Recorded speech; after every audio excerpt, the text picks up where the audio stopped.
Hi, and welcome to week 8 of English 1302.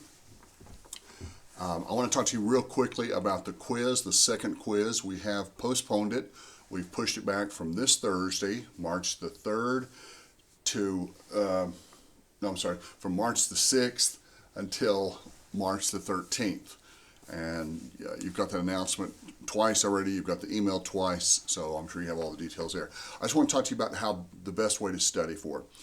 It will cover all of the short stories from weeks 5, 6, 7, 8, and 9, and as well as the vocabulary words. So be sure you know the elements of formalism: plot, style, tone, setting, protagonist, antagonist, as well as the elements, the types of literary criticism: economic theory, feminist theory, historical criticism, deconstruction, reader response.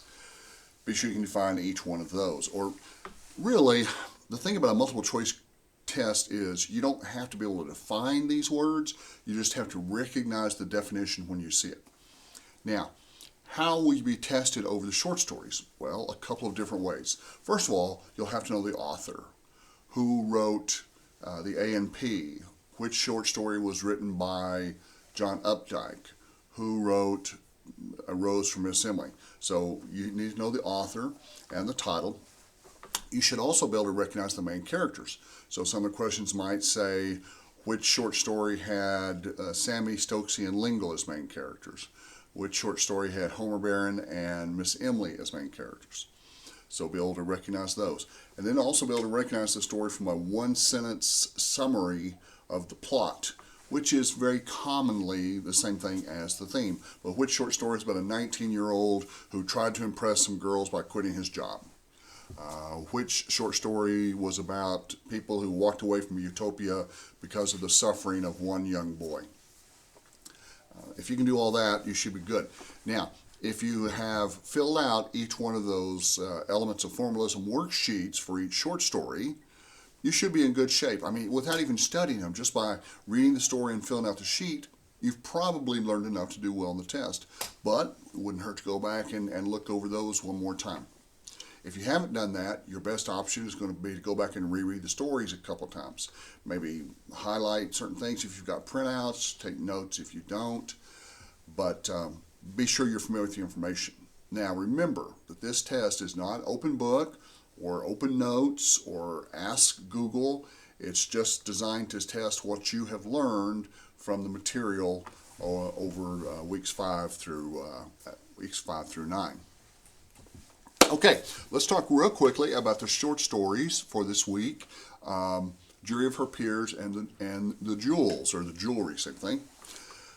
Jury of Her Peers, Susan Glaspell, was a hit play called Trifles, and you'll understand it better if you will make a list of the characters. The characters pair off very nicely.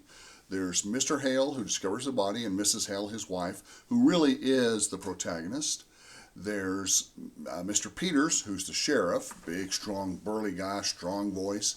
And then his wife, Mrs. Peters, who's pretty much the opposite. Then you've got Mr. Wright, the dead guy, and Mrs. Wright. Be sure you can understand, get a mental picture in your mind of who each character is and how they connect to the other ones. Now, of course, there's also a county attorney there in the house helping them look for evidence. What are they looking for evidence of? They've got a dead body. They've got a suspect, Mrs. Wright. You got to remember, Mr. Hale comes to ask if they want a telephone, and he finds the dead guy in his bed with a noose around his neck. And Mrs. Wright, his wife, had been sleeping right next to him. And when the sheriff asked her what happened, she's just like, I don't know, I didn't hear anything. Not very believable. So what they're looking for is a reason, a motive, or evidence for a motive.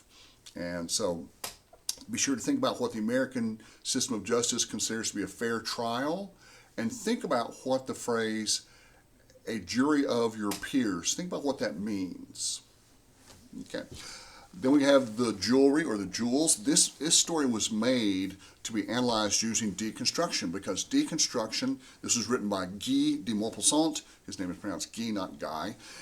And you've got this lady, the wife, Mamselle, I call her Mrs. Latan, and if you look at every single description of her, she's pretty, she's nice, she's sweet, she's wholesome, she's pure, she's an ideal wife, she's just about as perfect as you might imagine.